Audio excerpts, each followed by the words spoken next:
ہم کریں گے ہر مظلوم کی حمایت۔ بسمillahirrahmanirrahim، السلام علیکم، میں ہوں حرین فاطمہ اور آپ دیکھ رہے ہیں حمایتی نیوز HD چینل۔ نظر ڈالتے ہیں آج کی اہم خبروں پر۔ اوورسیز پاکستانی خزیمہ نور کی قطر میں Arabian Gulf group of companies کا افتتاح کا موقع کے نوجوان مینجمنٹ آفیسر تعینات کر دیے گئے۔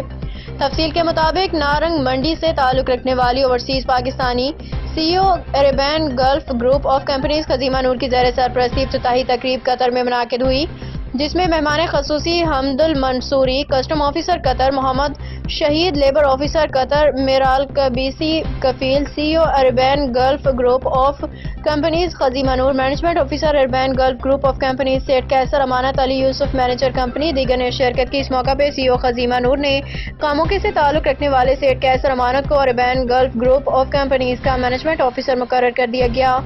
اوورسیز پاکستانیوں نے مس خزیمہ نور کو مبارکباد دیتے ہوئے ان کے لیے نیک تمناؤں کا اظہار کیا۔ اب تک کے لیے اتنا ہی۔ مزید خبروں اور اپڈیٹس کے لیے دیکھتے رہیں حمایتی نیوز HD چینل۔